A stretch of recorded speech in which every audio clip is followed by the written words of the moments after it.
Ang alamat ng Pilipinas. Noong unang panahon, sa isang pulong matatagpuan sa karagatang Pasipiko ay may isang malaking kuweba. Sa kuwebang ito nakatira ang isang higante na may 3 dalagitang anak. Maituturing na isang mabuting ama ang higante sapagkat maalaga siya sa kanyang mga anak na sina Luz, Bisaya at Minda.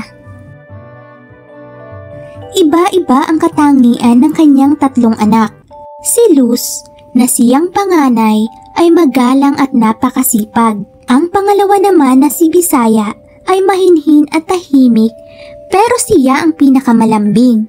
At ang bunsong si Minda ay napakabait ngunit siya din ang pinakamakulit. Hindi man sila pare-parehas ng katangian ay pantay-pantay naman ang pagmamahal na ibinibigay sa kanila ng kanilang ama. Matiwasay ang pamumuhay nila sa pulong iyon. Tahimik at masaya sila bilang isang pamilya. Isang umaga, kinailangang umalis ng amang higante upang mangaso para mayroon silang makain.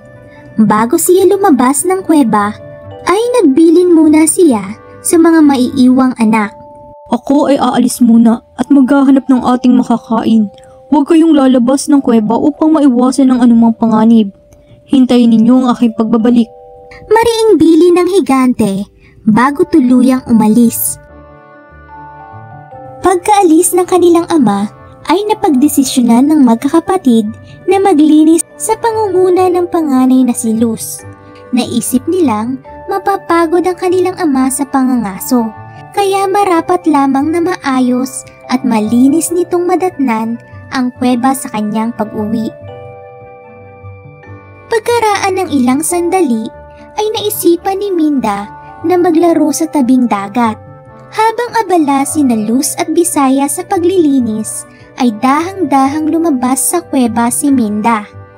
Ingat na ingat siyang hindi mapansin ng kanyang mga kapatid. Sa tabing dagat, naglaro si Minda sa buhanginan na tila ba nakikipaghabulan sa mga alon. Masaya siya sa kanyang paglalaro nang bigla niyang maisipang nais na rin niyang lumangoy. Hindi naman siguro ako mapapahamak kahit na hindi pa ako marunong maglangoy. Hindi naman ako lalayo at magtatagal, sabi nito sa kanyang sarili. Tuluyan na ngang lumusong sa tubig si Minda. Tuwang-tuwa ito sa mga alon na tila nakikipaglaro din sa kanya. Hindi niya namalayan na malayo na pala siya sa tabing dagat at unti-unting lumalakas ang alon. Sinubukan ni Minda na bumalik sa pangpang pero tila lumalaban sa kanya ang mga alon. Kahit anong lakas ng pagkampay niya ay hindi pa rin siya makaalis sa kanyang kinaroroonan.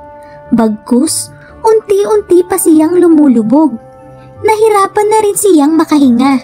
Inipon niya ang natitira niyang lakas sa pagsigaw ng saklolo. Tulong! Tulungan niyo ako! Naulinigan ni na Luz at Bisaya ang sigaw ng kanilang kapatid. Noon nga nila napagtanto na wala si Minda sa loob ng kuweba. Kay Minda ang tinig na yun. Kinakabahang sambit ni Luz. Oo nga, halika't hanapin natin siya. Pagmamadaling tugon ni Bisaya. Dali-dali nilang tinigil ang kanilang ginagawa at mabilis na lumabas ng kuweba upang sakluluhan ang kanilang bunsong kapatid. Dumiretso sila sa tabing dagat dahil alam nilang mahilig maglaro doon si Minda. Ayun ang ating kapatid! Sigaw ni Luz habang nakaturo sa gitna ng dagat. Mula sa malayo ay nakita nilang kumakampay-kampay si Minda at pasinghap-singhap na sa tubig. Agad silang lumusong sa tubig at nag-umpisang lumangoy papunta kay Minda. Hindi nagtagal ay nakalapit sina Luz at Bisaya sa kinaroroonan ni Minda. Sinubukan nilang lumangoy pabalik sa pampang Ngunit masyadong malalakas at malalaki ang mga alon. Naghawak-hawak na lamang silang tatlo habang hinihintay ang kanilang magiging kapalaran.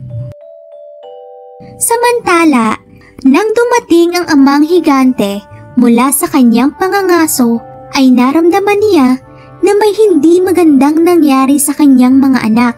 Hindi niya makita kahit isa man sa kanila. Wala ring sumasagot sa malalakas niyang pagtawag. Napansin nito ang kakaibang hampas ng mga alon sa dagat at sa gitna nito, kanyang nakita ang ilang piraso ng damit ng kanyang mga anak. Mabilis niya itong pinuntahan, ngunit sa kasamaang palad ay hindi niya nakita ang mga ito.